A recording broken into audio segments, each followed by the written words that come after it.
What's up, Kingdom of Rock? This is Matt Gibson here with my co-host Michael Melenda for our weekly episode about the music business and artists and how to make a living and all that kind of stuff called the Kingdom of Rock podcast. And we have a special guest today, Mr. Lance Allen, who is one of the most streamed guitarists on Spotify in 2019. Actually, you are the most streamed guitarist on Spotify in 2019. Is that true, Lance? And welcome to the show. Well, I'd like to think it's true. There's other guitar players out there that are doing pretty well too, and but across all streaming services, that's possible. I don't know. I'd have to look at the data, but I do pretty well. Well, let's just say we have a number one here. We're just going to say you're number one because that's all right. That's I'll awesome. take that. You're number one. Well, this is good because you know, as you know, Lance, I kind of met you because I was kind of starting this get streaming services to pay us a reasonable fee for us giving them basically the content, and obviously the pay is pretty low, super low. A million streams gets you about $6,000 or something. Not everybody out there has a hope of getting 1 million streams. So there's a couple of things I'd like to cover. We'd like to cover with you today. It's how do you, the work you put in to be able to get so many streams, and then how we can kind of fix this problem of nobody really getting equitable return for this. So there's that. But why don't we start off, because you are the number one streamed guitarist for 2019, and like, how the hell did you kick this thing off? What were some of the strategy points that led you to be able to get that many streams and make a considerable income from it, which you can share with our viewers if you'd like? Sure. Well, it kind of starts back in the day of when Pandora came about. If you don't mind me telling a little story. No, of course. I was listening to the radio here in Nashville, Tennessee, and there was this guy named Tim Westergren talking to David Hooper, which he manages this music business radio for Lightning 100 here. And he was talking about this new way of radio, and it was going to be on the internet and people could listen, and there'd be an algorithm, and it would basically develop a radio station for each person's desired taste and etc. And what I did, or I heard on that radio station, that they were accepting submissions. And at the time, I think I had 2 CDs that weren't selling too good. The only place I was selling my CDs was in a little music store that I was working at.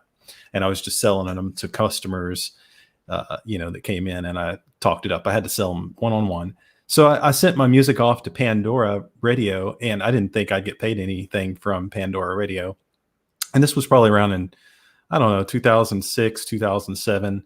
YouTube had been out for just a little bit, and here's this other big thing called Pandora. And my music was sent off and expecting nothing from it. So I knew nothing about publishing or anything. So fast forward to like 2013. It's probably been spinning on Pandora for 6 years, and I didn't even really know it until I signed up with this publishing company called Sound Exchange. Or they're not a publishing company, but they're a PRO company. Yeah. Publishing rights, yeah. Yes, performing rights organization. And they collect money for music that's being streamed on digital radio, which at the time was really only Pandora. Spotify came out a little while later than Pandora. And I think it was like my wife and I, we had a 10-year anniversary, and we took this great trip to Costa Rica, and we weren't making a whole lot of money. I was just teaching guitar, and I couldn't teach like 1 million students to make a whole bunch of money. So we put everything on the credit card, and my music distributor, CD Baby at the time, was telling me, hey, you need to sign up for Sound Exchange. You might have unclaimed royalties. So I signed up for Sound Exchange, and it was a bunch of paperwork and stuff and business stuff I didn't understand, but I finally got to where it was signed in. And about a week after our Costa Rica trip, I got a check in the mail from Sound Exchange, and it was to the tune of $4,000 or so, just for my music being streamed. I had no idea how much it was streaming or whatever. And that paid for my trip in Costa Rica, which was quite awesome. Good. Yeah. And then the money kept coming in from Pandora. It was like, I don't know. I think the next month was, $500 or $600. And okay, so now I've got this little income. I don't have to teach 5 or 6 private students or more private students a month. I've got this other little thing, and I wasn't sure how long it would last, but it kept coming on and coming on. So I was starting to get consistent payments from my music being streamed on Pandora. And with Pandora, my music was like all algorithm based. So I think being on Pandora early was a good thing for me as an instrumental artist. Okay. And Well, actually, Yeah. we should probably break, and you should probably tell the Kingdom of Rock viewers, what style you play, Yeah. and then how Sure. this algorithm actually helped you. So the kind of music I play is instrumental guitar. I would put it in the tune of like Tommy Emmanuel or Andy McKee, that kind of stuff. Acoustic. Yeah, acoustic guitar music. And that's kind of where I fell into the algorithm. I was being played alongside those guys early on. And so Pandora was helpful for me. And when Is that how you were helped? You were kind of the acoustic instrumental music, and then whenever anybody listened to Tommy Emmanuel, the Pandora algorithm automatically served you up at the same time as I think so, because when I did my first 2 CDs, he was my biggest sort of influence. So my music sounded kind of like his at the time. And when you send your music into Pandora, it goes through a handful of people that grade each track, and each track has a certain amount of I don't know, like a grading system, what kind of this or that does this track sound like? And then it gets played next to other tracks that have those similar kind of attributes to it. Okay. And then people can thumbs up on Pandora. And if you thumbs up a song on Pandora, then it says that you like it, and they're going to play you more things like that. And then eventually you get all these thumbs ups from people all over, and then you get it just kind of grows, and it's kind of a slow growth, but it just continues to grow. And just kind of jump forward. Like I was teaching guitar on Skype, and I've been doing that a long time as well. And one of my students said, "Hey, you got a song on a Spotify playlist." And I was like, "What the hell? What's a Spotify playlist?" I didn't even use Spotify. I was using Pandora because Pandora was cool. And I was like, "Yeah, I'll check it out." And I checked it out, and sure enough, I was on this playlist called Acoustic Concentration, which was a pretty big playlist. I think it had 400,000 followers, and a playlist on Spotify, by the way, is like, a curated or basically a radio station from the editors at Spotify. And in that acoustic guitar or acoustic concentration was artists like Andy McKee, Tommy Emmanuel, other artists that are similar to my music. And I just happen to have a track in there too. And I told my student who's a lawyer, I was like, "Am I going to get paid from that?" He's like, "You better, if you don't, let me know. I know some people." He's a lawyer in DC, and he's like, "I know some people that work for Spotify in the legal team, and I can make contact." I was like, "Okay." And then sure enough, 3 months later, I get a big boost from my Spotify income.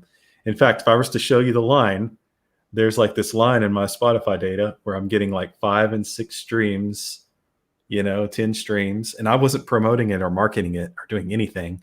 And then all of a sudden it goes up to like, 50,000 monthly listeners.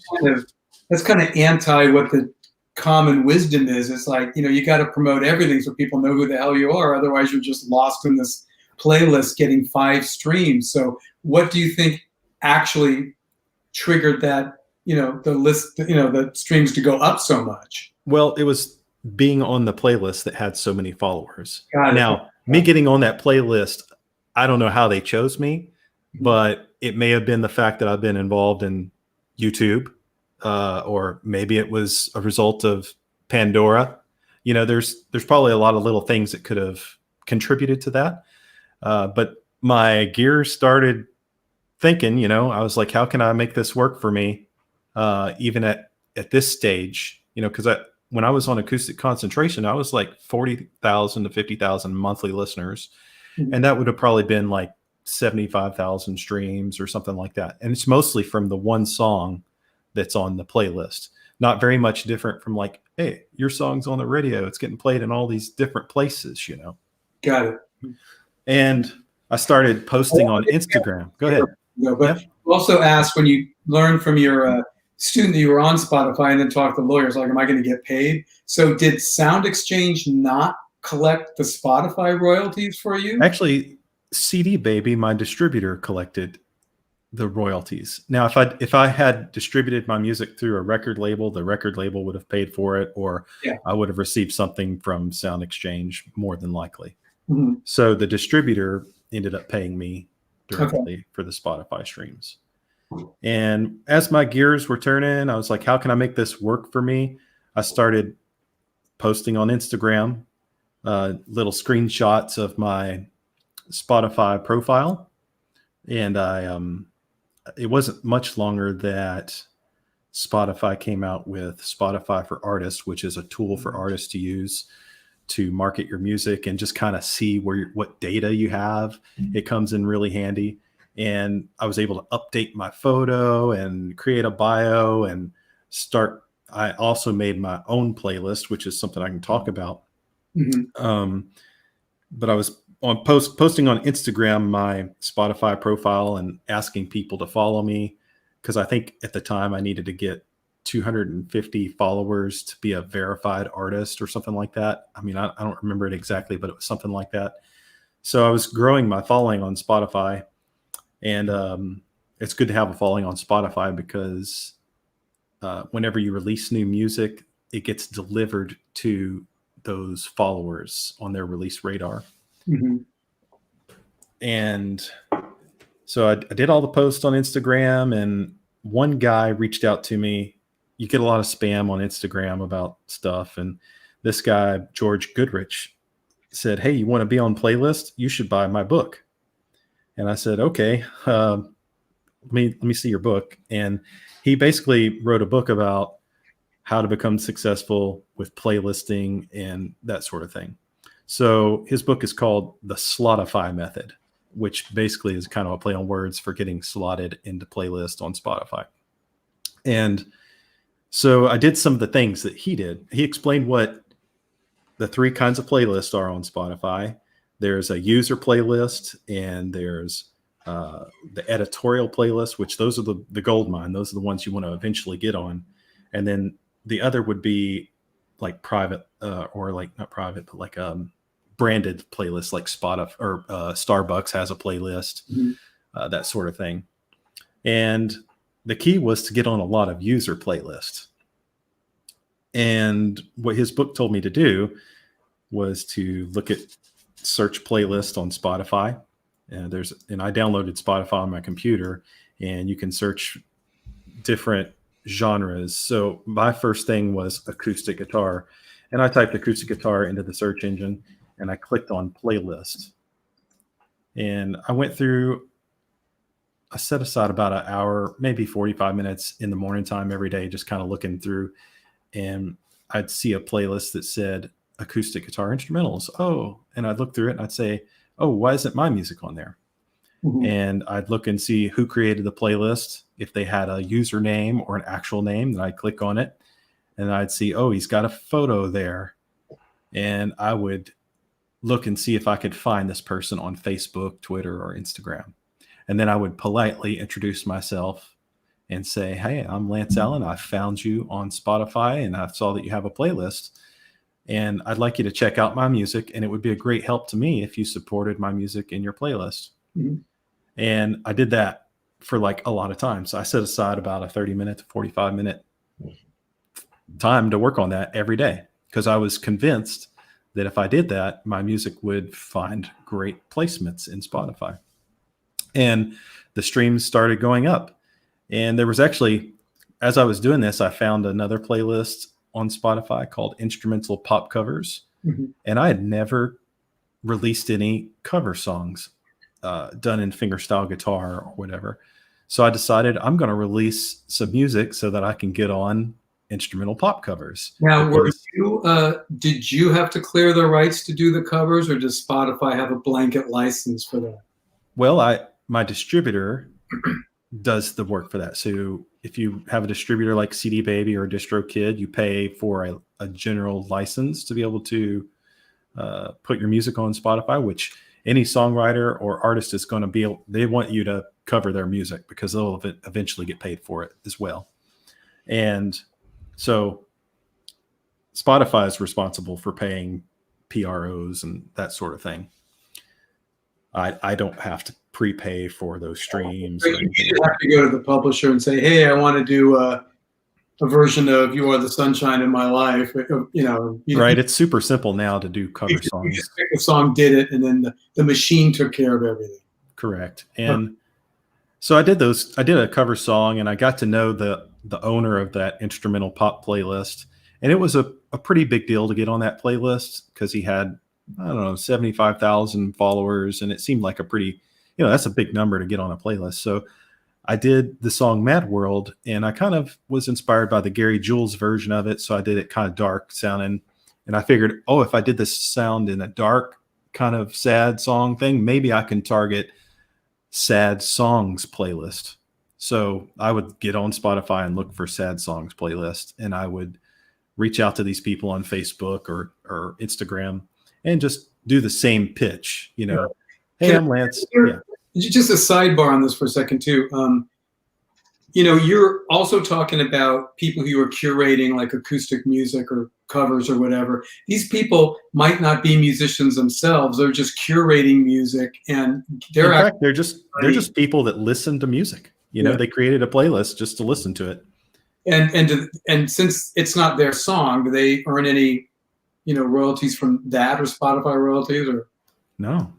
So it'd be just like grandma who just got onto Spotify and she likes all these different artists, from her yesteryears. And she's like, I want all these people in this one playlist so I can listen to it. Okay. And then if you make it a public playlist, then other people can follow it. So for example, your grandma doesn't necessarily get revenue from doing it. No, it's just really for her. But then if she gets, a lot of followers on it, there are some things you can do, to generate some income. How people are pitching songs. How do you get people to follow you on one of the streaming services? Like what's your best success story on that? Probably like paying for Instagram influencers. Like they're not too expensive. You can find an account that has a lot of followers, and usually it's $5 for them to repost something. And that's kind of something that I've been doing a lot of, is paying Instagram influencers to just reshare a post, That's a good question, Matt. So specifically, you'd look for like influencers in acoustic guitar or acoustic instrumental music, and that way. You wouldn't be looking at, an influencer as a great cooking show or something. You target it, right? Sure. Yeah. I'd find someone that's more of a guitar related or music related. Okay. Another technique that I kind of forgot about, but there was, and I can't think of the word for it, but people could submit music to me. I created a playlist called Acoustic Guitar Cafe. And there's a website out there called Work Hard, Playlist Hard. And my playlist is on there. And anytime someone pitches to my playlist, they have to sign up and be willing to opt in to give me their email address, as well as follow my artist page and my playlist. So it's like an automatic programming thing. I forget what they call that. Algorithm? Well, not really an algorithm, but it's I can't even think of the name of it. But you pitch, but you have to agree to give up your email address and use your Spotify account to follow my artist page or whatever playlist. Ethical bribe. Something. Yeah. And that's gotten me a lot of followers because I got a lot of people that pitch music to me, even though it's not acoustic music. I'll get rappers and like pop music that pitch to it because, well, they have somebody working for them or whatever, and they just pitch to every playlist they can think of. But when they do that, they follow my playlist and I show up in the release radar. But I'd say the most of my release radar are actual people that are liking music, because anytime I release something, it gets a really nice boost initially, and it tinkers down. But well, that's actually a benefit, because like when I was at Guitar Player Magazine, I get people sending me saxophone records, and I didn't really get any benefit or email list out of those people. I just had to go like, oh, really? You sent me a sax record? Come on. It's kind of crazy. Like I do get a lot of pitches from rappers and stuff, and I'm like, acoustic guitar cafe, that doesn't fit.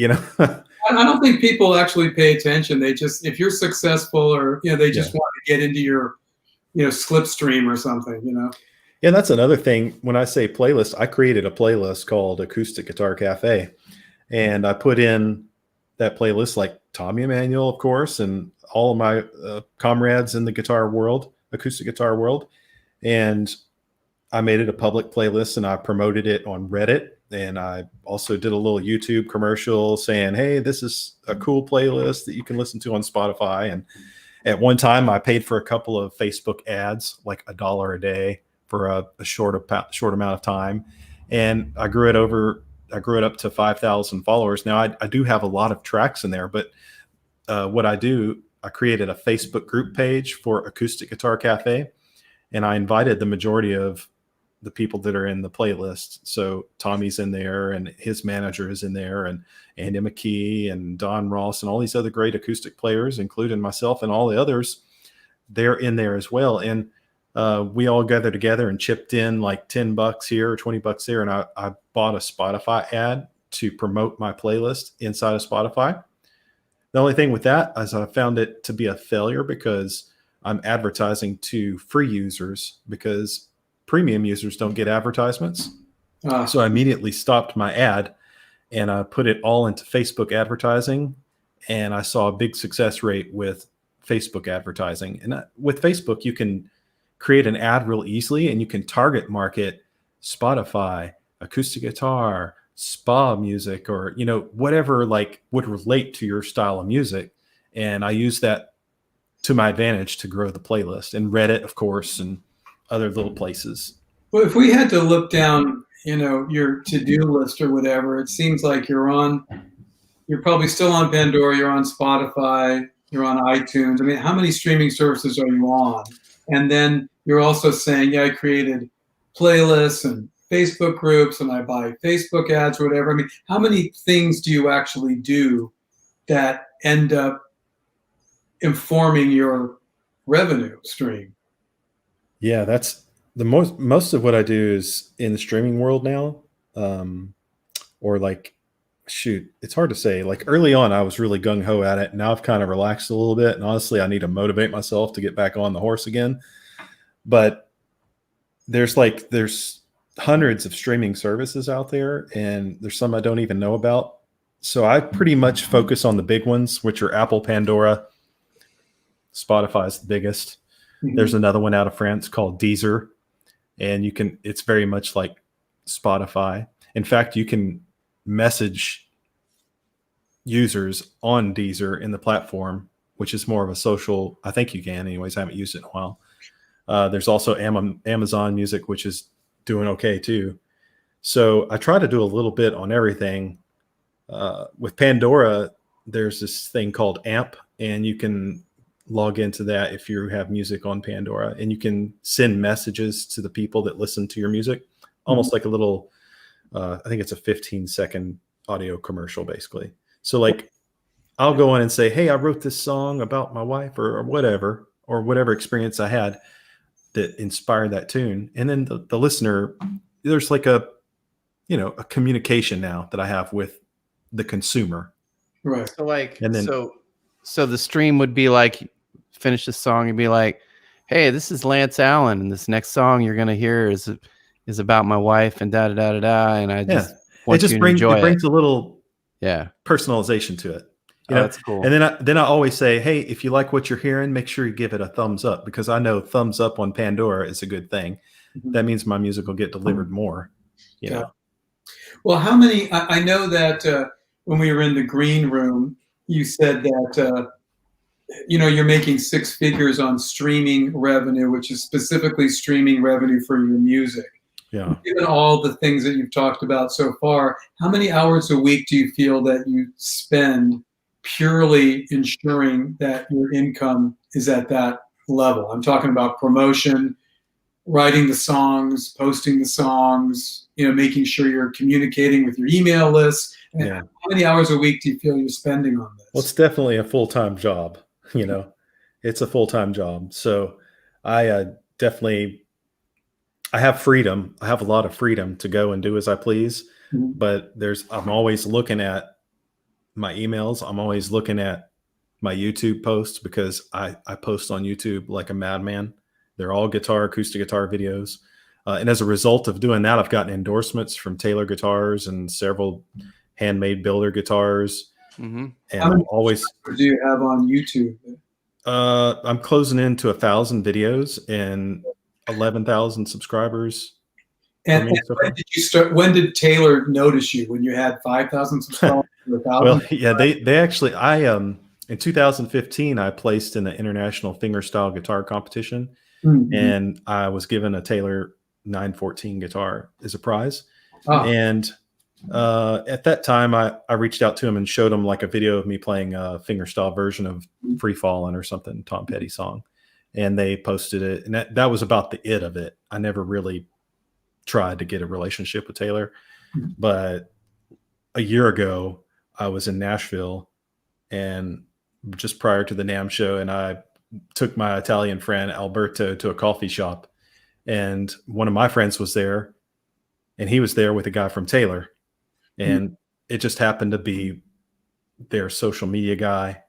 And we all sat at the table, and he's like, "Hey, we're doing some recordings of these new Grand Pacific models at Zach Brown's studio. Do you want to come and do some videos for us?" I said, "Yeah, you're going to give me a guitar," just jokingly. And he said, "Sure, we'll give you a guitar." And I went and I did the videos and hit it off with them. And it just built a relationship from that, personality, all that sort of was a part of that relationship. Hey, Lance, all this shit's happening too easy for you, man. I think we need to mute you. You're starting to piss everybody off, I think.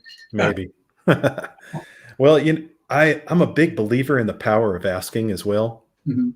I Matt's don't know a huge fan of that as well. Yeah, there's no, let's see, there was Amanda Palmer who did that TED talk about it. And I watched that because I was going to do a Kickstarter for one of my albums that I released. I don't even remember, 2015 or something. And the power of asking popped up. Somebody said, "You need to watch this video if you're going to be doing this fundraising thing." So I watched it, and man, it knocked me down. I was like, I can ask for anything, and don't be afraid of it, because what's the worst that's going to happen? They'll say no. Yeah. So me asking for a guitar was like, okay, jokingly, whatever, it never hurts to ask. Well, and sometimes if you ask in the right way, Yeah. Oh, there's that. Yeah. Yeah. Give me a guitar. Yeah. It's funny if you talk to people that are kind of down on their luck and they're just like, the world's happening to them, they're not really happening to the world. Those kind of Eeyore type. Yeah, man, things are tough. A lot of people probably feel that way right now, but the truth is, it's kind of like when you talk to somebody like, "Man, I ain't got any love in my life. Nobody loves me." It'd be like, "How many girls did you ask out?" Just one. Like it's never like somebody that did 100 actions to get to the, you know what I'm saying? And I think people they fall short on the amount, Grant Cardone talks about it with 10X a lot. Dude, I've read that book. Yeah, dude. Yeah. Grant's my man. I love him. And, he's actually been on the show, but the idea is that it's not that you're not talented. It's that you're not putting enough energy into getting over the hump. It's like, it's kind of like you got your skateboard and you got to get over this hill, but you got to get enough momentum to get over it, or you're not going to get over it. And people just kind of try, and then they're like, "Oh, I tried." And then they don't try anymore. Or maybe they tried and fell, and it's like the whole journey is about failure. It's about trying things and being told no, and then trying it again and being told no, and then trying it again and being told yes. You know, like, I don't know. What are your thoughts on that, Lance? Well, I'll tell you what, that Grant Cardone really inspired me. I picked up his book somehow. I actually, one of my guitar students who owns a brewery here in the area. His name is Ozzy, and cool name for a guy that owns a brewery. Anyway, he's a smart business guy, and he told me about that book, and I was like, I ain't got time for that. And then I eventually listened to it. He's like, man, you got to listen to it. So I listened to it on audio. And you talking about 10X Factor? The 10X rule, Grant Cardone. So I listened to that, and I was like, oh, I got to put more effort in, put more effort in, or, more input to get the output. It's one of for me, because, I want to fight as much as one person can to get more revenue, streaming revenue for musicians. My thing now is like pay a penny. If we can get a penny per stream, then perhaps people can start making what, close to what it was back in the 70s and 80s for getting radio play on terrestrial radio and all that. Well, if you want to get paid a penny per stream, you're going to have to promote Napster. They're the #1 paying streaming service. Okay. Well, but also talking to you too, it's like the other side of that is, I can rail all day about, hey, streaming services are cheating musicians, but you've been successful with it because 6 figures nothing to sneeze at, especially in the pandemic with the economy crazy and the music industry completely devastated for the most part. And it's like, well, Mike, maybe you should just shut up, because this guy Lance put in a shit ton of work and managed to make that crap pay work for him to the point where he's got a really, a decent living that anybody would want. Especially a musician would, die for that, because most of them aren't making what you make. So, it's a juggling act here between equitable pay and then also working it. Maybe it's just, I'm trying to fly the flag for people who aren't ambitious enough, which I'd hate to be that guy. It's like, I'm fighting for you and you're just going to sit on your ass and not do as much work as Lance did, There's going to be people who do like just sit on their butt, and I wanted to bring up a quick thing about the 10X rule. There was a short story about him finalizing a sale, and he didn't want to do it over the phone. So he just got a plane ticket and went to LA or whatever to finalize this deal that he was trying to work up. And I was like, I'm going to do that. I'm going to get a plane ticket and go to Spotify, and I'm going to show up at their door, and I'm going to have my music, and I'm going to get on somewhere. I'm going to make something of it. And anyway, I just tweeted to Daniel Ek, and I said, hey, I'm going to be in New York. I'd love to stop by Spotify and say hello. And he said, he actually responded and said, this person can help with you. And they scheduled me an appointment. I was able to go into Spotify, and it was right before Christmas, and I had a brand new spanking Christmas music vinyl because, I had to target those playlists too. So I created a Christmas music album. Yeah, of course. And I had like 10 of them, and I handed them out to the marketing people at Spotify, and who knows where it's at right now. So, well, it's funny. You talk about Daniel Ek right now. He got in trouble with his last little blast there. A lot of creatives are mad at him. Yeah. And what's funny about it? I read the article, and he's really not saying anything that's not true. It's just that he's saying it, and he's the evil person holding the keys to the music distribution system for the world. And it's like, what do you think we have to do to get that into the hands of artists? Because it's really never been in the hands of the artist. It's always been in the hands of wealthy investors that build an infrastructure to promote and distribute music. Like, it's always something, somebody like that, and they're not ever looking out for the artists. At least it feels that way, like, what do we got to do to get like the distribution system in the hands of somebody that would be willing to be more fair or more equitable? Also a sidebar to that question, Lance, is I know that Dweezil Zappa is trying to start this reward music thing, which will pay, I think it's in beta now, which will pay musicians a good wage. I know that artists have started streaming services that have kind of tanked or have been just as badly, and paint this as badly as other things. So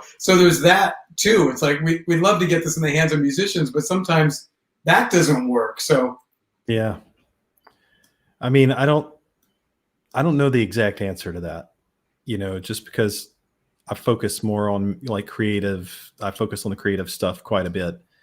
I would say, Tidal, Tidal is a company that's owned by a musician, Jay-Z.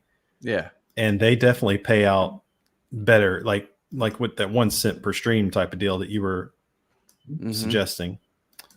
And that hasn't really lifted off yet, has it? It's not as popular as Spotify.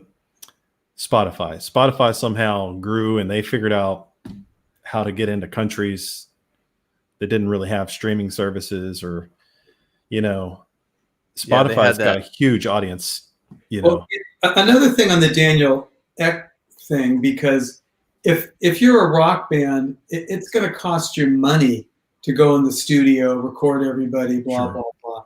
But I mean, what is typically your recording budget? Do you work completely from home because you're in a solo acoustic person? So is your recording budget zero? So it's pretty low. I do go to a studio, and it's a basement studio basically, and he lives about a mile away from my house. And there was a cool little success story I could tell you about, though, that I actually recorded in my house with GarageBand and did something with editorial placement in mind. Mm-hmm. Spotify had created this playlist called Peaceful Guitar. And I looked at Peaceful Guitar, and it already had like 1 million followers on it. And I think it got a lot of followers on it quickly because of their successful playlist called Peaceful Piano. Mm-hmm. And I said to myself, again, why am I not on this playlist? I have music that would fit on there. So I did whatever I could to find out who created it. That was near impossible. I used LinkedIn to find Spotify employees, and I would just basically write spam messages to them and that sort of thing. And now it's kind of, I think they have like a rule in process or in place, or like an employee rule that you're not allowed to communicate with anybody, Did you screw that for us, Lam? I don't know. I don't think so. It might have been some other people, but that's how they eventually created the pitch tool for Spotify for artists. Just so you know, I'm getting ready to release a track September 30th.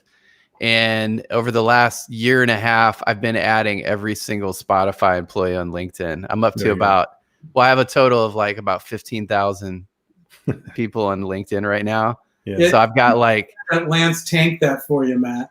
Yeah, thanks a lot, bro. No, I'm just kidding. It doesn't work now. They only say that you can pitch through the editorial thing through your Spotify for artists. Never true. No, maybe not. Talk about labels. They can get their music right on before they don't have to do that. But to back it up to the Peaceful Guitar thing, I listened to the playlist and I said, oh, I've got a classical guitar, because most of the tracks on there were classical guitar. And I was like, it was my dad's guitar. So I got my dad's guitar, tuned it up, and put a microphone in my Focusrite preamp and busted open GarageBand. And I just recorded one take of this little idea. And it happened to be raining slowly outside, and I titled it Raining Slowly. And I took the guitar outside and set it in the grass and let it get a little damp from the raindrops. And I took a picture of it. And I used a Font Candy on my phone, which is an app you can put text and stuff on a photo. And I put Raining Slowly on there. And then I put my name in a different font. And I went to DistroKid. It was my first time to sign up for DistroKid, which is a distributor.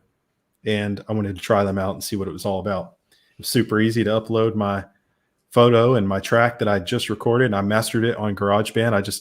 How I mastered it was I listened to Spotify tracks and I listened to my track on GarageBand to make sure the volumes matched and it sounded kind of reverby like the others. And I just submitted it to DistroKid. There was no pitching involved. And on that Thursday, 2 days after I had released it with DistroKid, it was on Peaceful Guitar. Wow. Nice. Well, once again, your ambition and your work ethic is shining here, Yeah, and I will say that there was one contact on LinkedIn that worked for Spotify at the time that was possibly, I I would say, significant in me getting on that editorial playlist because of me just telling him, hey, I'd like to be on this playlist and here's my artist profile. And he's like, you need to talk to so-and-so. Well, so-and-so never got back to me, but he gave me this like a Google form you could fill out. And I've like just started doing that on all of my songs, you know, and eventually I think that may have created a, you know, it gave the Spotify employee notice of my music to be able to put it on there.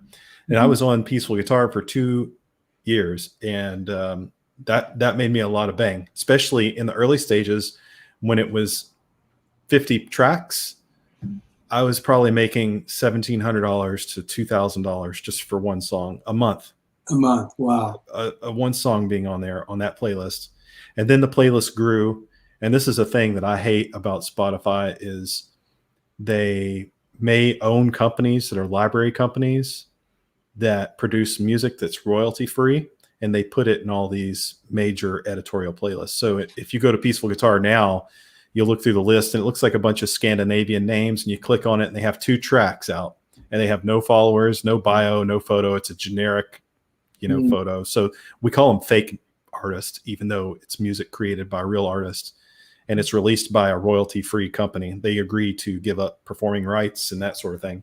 So those guys are hurting the rest of the instrumental world, you know. Screw those guys. Yeah. Well, they're hard to compete with because the libraries, they have a shoe in with Spotify because there's money that they can save. And anyway, I was on there for 2 years, and just before the damn pandemic hit, they pulled my songs off, and I was like, oh, crap. But lucky for me, I worked my ass off to where editorials, I did not have to depend on editorial playlist. Mm-hmm. It was all instrumental pop covers. And I think I told you I was looking around getting on all these user end playlists. I have over 30,000 user playlists now. Those are what pay me now, which is actual fans. Well, I want to, it's about 20 minutes to the end here. And I want to thank Scott and Steve and Lisa, Nathan, Jimmy, and Steve Walton and Steve Gray. But are there any, you guys, we have like a streaming strategist par excellence here with Lance. So if anybody has any specific questions for Lance, just pop them in the comments. And sir. Oh, Matt's got, wait, where are you? This way. Yeah. So, okay. So I'm getting ready to release my first track ever. Right. Yeah. And it's your job. Like, I'm going to pay you $1 million if you get this right. Right? Not really. Okay. So you'll never. What are you going to tell me in 5 minutes or less that I should do? What would be the smartest thing that I could do to release that one track? Well, definitely use the pitch tool in Spotify for Artists. Make sure that your distributor can get you a verified check mark, which you don't have to have 250 followers anymore. So I have like 10,000 on Facebook. Right. Okay. I'm talking about on Spotify, since it's a new artist. On Spotify. Thing. Oh, yeah. Yeah. So make sure that you can get access to your new artist account. Does CD Baby do that? Yeah. You can make sure that he may have to contact customer help or something, but I think you can you have an artist name, right? Yeah, Crimson Symphony. Crimson Symphony. Is it already out there though? No. Well, the website is crimsonsymphony.com. I got you, but you don't have any tracks yet. No. I've got my first track coming out September 30th. Okay. And it's going to be with, just so you know, it's going to be with Luke Bryan's drummer, Kent Slusher playing drums, and I haven't told anybody this yet, I don't think. Saving Abel's bass player, Scott Wilson, is playing bass and producing the track, or mixing it, actually. Well, make sure you can get access to that artist before your release. So your release is probably, have you already like submitted with CD Baby already and done all that jazz? No, I was getting ready to start doing that now. Yeah, so you'll have plenty of time. CD Baby usually takes a little while longer. So I'd give it a week and a half to get to Spotify. Yeah. But then you want to try and gain access to your artist account in Spotify so that you can do the pitch tool.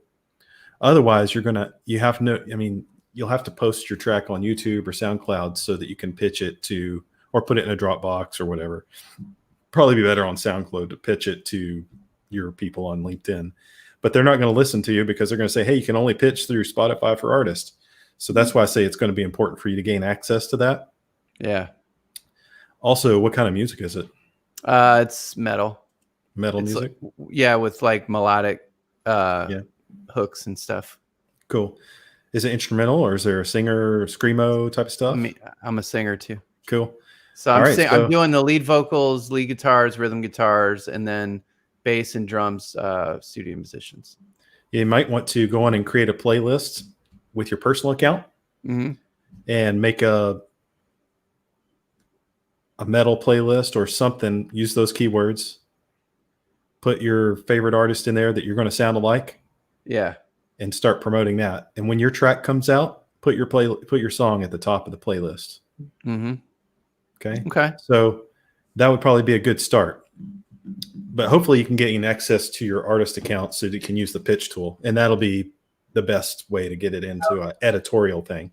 I know Steve Walton is asking a question, how can a new band do to get started, which is basically what Matt asked. But if you have a free Spotify account, do you have, I'm sorry to be naive about this, do you have access to the pitch tool? Do you have to have a page? You don't have, okay, so as a user, you can create playlists on Spotify, but I'm talking about as an artist, you have to log into spotifyforartists.com and gain access to that artist account. Got it. Yeah, I have access for the podcast. Right. Like it's just like that, except you're going to, sign in and connect your Twitter account and all that jazz. And then what you do, you'll see when you log into Spotify for Artists, you'll see, in fact, I see share screen. Do you want me to show you? Sure. Okay. Share screen. Oh, never mind. It's not going to allow me to record us. Oh, shoot. I don't think it's going to allow me to do that. Okay. I know that Steve Walton's in a band called in a surf band called Surf Monster. So to that point, Steve would sign up for Spotify for Artists, just to kind of not sum up, but to summarize. He would start perhaps a surf band playlist for him. Absolutely. And then add his own tracks as it grows. Yeah, and then another thing you can do, like when I created Acoustic Guitar Cafe, it was also to support or to promote my music as well. So I included artists that I respected in there, like Tommy Emmanuel and Andy McKee. And I got to know their managers. And I said, hey, I've created this Spotify playlist. And if you share it on your socials, I'll make sure your music's at the top so that it gets streamed first. So I used that to grow the playlist followers. That's what you could do also for your playlist if you put some similar bands that you have contacts with, or even some of those artists that are on that track that you can promote through them or something. Yeah. Okay. Hey, Steve Gray, do you have it's great you're researching how to proceed. Hopefully Kingdom of Rock here and Lance is helping you. Did you have a specific question about your own music? Well, we're probably got a delay with Steve Gray. Sure. Steve Walton. Yeah. So thank you, Lance, for that. Well, okay. Well, while see if Steve responds. Last question that I have is, as far as Pandora, Spotify, Apple, like where would you start with Spotify? Well, that's where the most listeners are currently. Pandora is going to take a long time to kind of build a following. Right. Apple Music is good if you know people that use Apple Music. They pay more than Spotify does. Yeah. You can create playlists on Apple too, but you have to be a paying subscriber to be able to do that. Gotcha. But of course, nothing happens overnight, and you've kind of had an interesting journey through this because I'm not saying this in a critical way, but you kind of fell into this and then figured out, oh my God, there's these opportunities here that I need to exploit, But how long would you say it took you when you finally realized the opportunities are out there to start earning, decent money? Was it like 6 months of building an audience through these playlists and everything? Was it 3 months? I'd say good year, maybe. Okay. And that was included. I was releasing new music too, like more often. Because I realized I've got current followers and this is new content for them, and I was able to create, and say, hey, I've got this new thing, you should go support it here or there. And the cover songs thing really helped me out too, because that's more like keyword kind of Google juice in a way, or Spotify juice. People might look up the song Mad World and they'll see an instrumental version and like my version because it has cello and violin in it, which is really nice. Well, that's a point too. I'm not saying it's easier for you because you have to write the songs and perform them and get them the way you want them. But as a solo instrumentalist, you probably have a bit of an advantage releasing consistent tracks more than a rock band that has to get everybody together, write the song, rehearse the song, record the song, mix the song. Yeah. So that's more work and money, obviously, to do that. Yeah, unless we're all kind of creating by sending tracks to each other at this point. So there's a lot of garage band productions being done at the moment. But how often, with all that to the side, how often do you feel an artist should release tracks on Spotify to really grow their audience? Well, put it this way, if you've recorded with a band and you have an album, I wouldn't release the whole album all at once. Mm-hmm.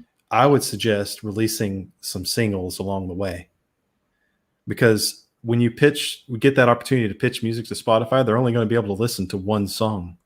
So you could do 3 or 4 singles leading up to the album, and you've got all this pitch opportunity. And then you can release your album, and then you can pitch another song off that album. So, and it just sort of builds up momentum. It's just sort of a snowball effect. And if one of those songs gets picked, and honestly, you should be, when you release a song, it's a lot easier to find playlists for one song versus like a whole album. Sure. You may find another user that'll support your second track and third track, but if you send them a whole album all at once, they may not listen to the whole album. But if you send them single tracks, they may end up putting the whole album in there, not knowing that they've put the whole album in there. That's interesting. David Kunick is saying, Lance, what weaknesses or threats did you discover along the way that you then addressed to further your goals? Yeah, some people, I guess, when I was looking over Facebook and trying to find people, many people wouldn't respond to the messages or whatever.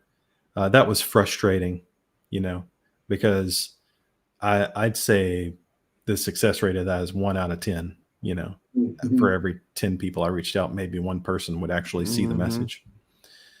And that was all discouraging. That's when I had to turn the computer off and just get away. And then, of course, my biggest threat right now, I feel, is competing with library music that's producing lots of music. So that has no personality to it or story. But what I'm doing to alleviate that is posting lots of stuff on Instagram and YouTube. For example, I take my old content, there's this song I wrote called Just Thoughts. And anytime I get a new guitar, I play Just Thoughts on the new guitar. And I put that video out there, and I use the keywords for the brand of guitar or whatever to be able to, and that song's an old song, but I just keep renewing it, in different ways. So that's something that's different that a library can't do. And those artists aren't willing to do that because they said no to PRO when they signed up to work for the library. And a PRO is what's going to get you money for your music streaming on YouTube, for streaming on SoundCloud, for streaming anywhere on the digital world. So you want to make sure you're signed up with a PRO like BMI, ASCAP, definitely Sound Exchange. Yeah. Well, it looks like we're getting to the top of the hour. I know Steve had a question there. Did you see that? What kind of new band get started? Did you get started? Steve Gray, Walton.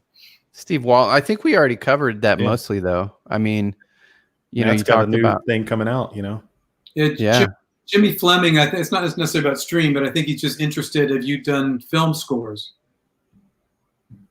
Yeah, I haven't done any film scores yet. I don't think.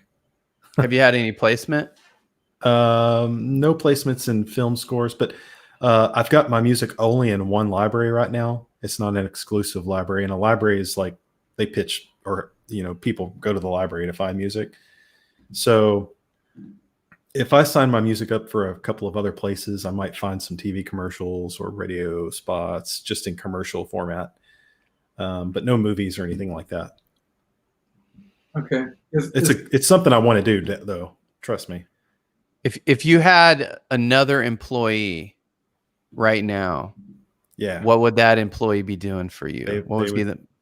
They would be doing, the searching for additional playlists, I guess. That's what, and also like the legwork. Like, okay, I don't want to go to a library, sign up, and then have to upload my track and then give all the different sounds of the track and the length of it and the this and the that.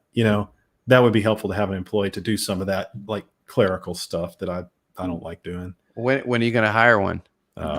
Shoot, man, I like doing this. I got time. Well, no, I'm just saying, like thinking like Grant, thinking about expanding, right? All right, right, yeah. Like if your business is scalable, which it is, it sounds like if you just had somebody banging it out all day long, making phone calls and sending emails and submitting tracks. Yeah. Like, I don't know, man. It seems like that might be the next. Yeah, that might be the next step, or like, I'm not really like, I'm not like a label guy.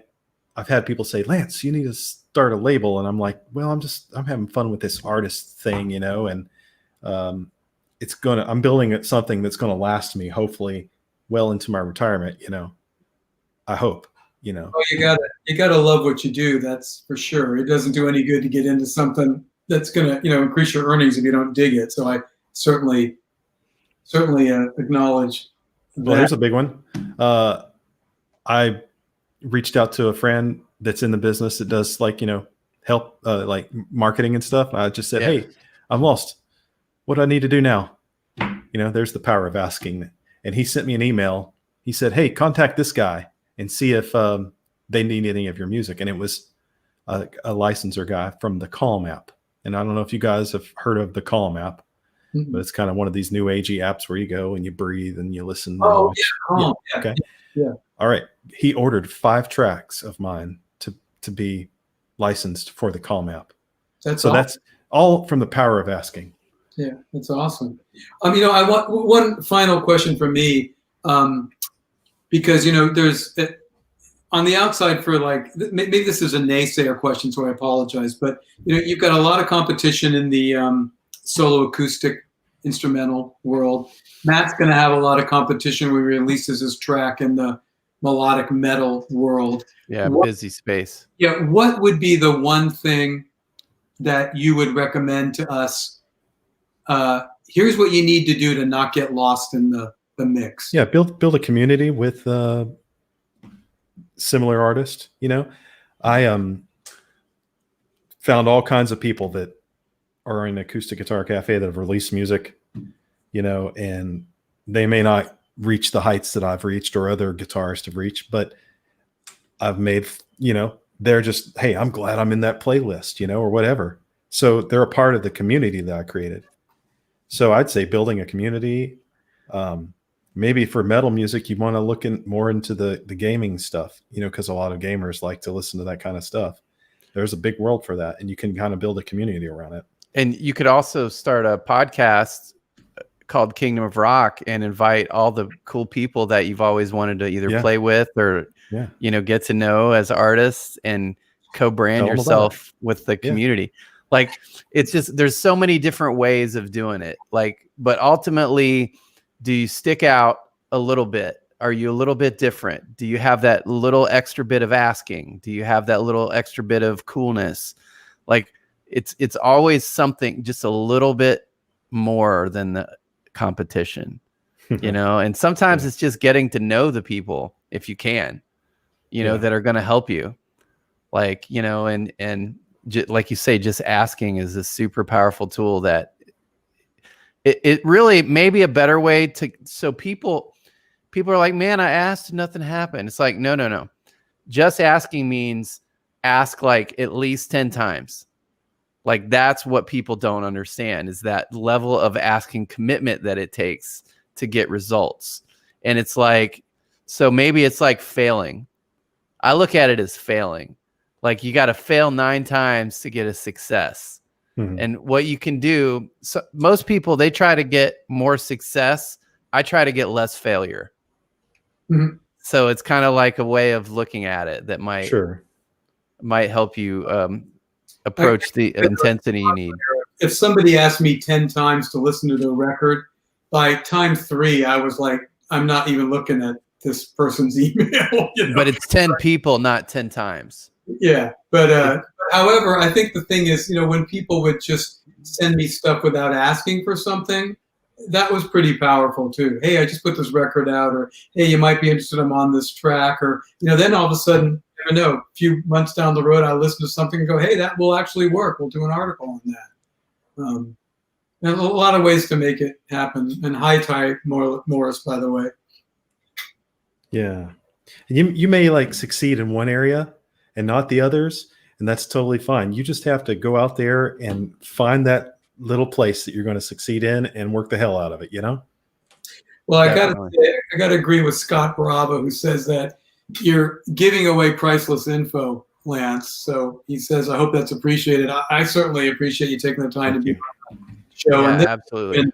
This has been awesome, not just for Kingdom of Rock, but I think that Matt and I are going to take away a bunch of stuff and try to be super awesome musicians through all super awesome music makers for all the info that you've given us. So thank you so much. It's You're welcome. Crazy, man. You just really, I appreciate your work ethic and your ambition and your inspiration. You're an inspirational dude. I salute you. Well, and Lance, why don't you real quick before we sign off here, tell everybody where they can check you out. All right. So you can look up Lance on Spotify, Lance Allen, and you'll find me real easy. I also have a duo called Allen and Bright, which is me and a violinist. Mm-hmm. And the violinist, he's recorded with U2 and he recorded with anybody here in Nashville. He's kind of a session guy. And him and I have a duet, and it'll blow your socks off. Awesome, good stuff. And you can find me at guitarlancer.com. That's my website. Tommy Emmanuel gave me that name, and that's kind of where I go with it. Nice. And YouTube is Guitar Lancer, or your Instagram, any of that is Guitar Lancer. Well, Lance, thank you so much for being on the show. Michael, you got any last words? I just think nobody gets to suck anymore because Lance has shown us the way to get out there. So no more complaining. Put your shoulder on the wheel. Let's all make this happen. Go do it. I hope you, Matt, also success with your track. Make sure you post it so I can see it. I'll listen to it. What's that? 10X? What's that thing? Yeah, definitely. All right, guys. Well, hey, thanks a lot. And what? You want to take us home there, Matt? Yeah. Okay. This is going to be the best closing show comments time. I'm just letting you guys know this in advance. Yeah. So, Kingdom of Rock. No, I'm just kidding. All right. Well, Lance, that's too much pressure, Michael. I can't perform under that type of stress, man. Come on, dude. All right. So we're gonna close it up. But Lance, yeah, thanks again for being on the show. Go check him out. All of his stuff's out there on the internet. He's one of the most streamed guitarists of Spotify 2019. Hopefully 2020, you'll be the second most streamed guitarist, and I'll be the first. Hopefully. Oh, here we go. Spotify war. The gauntlet has been thrown down. You saw it first on Kingdom of Rock. That's the war between Matt Gibson. There can only be one. No, yeah. All right, guys. Kingdom of Rock out. We'll see you. Peace out. Take care. Thank you, Lance. You're welcome.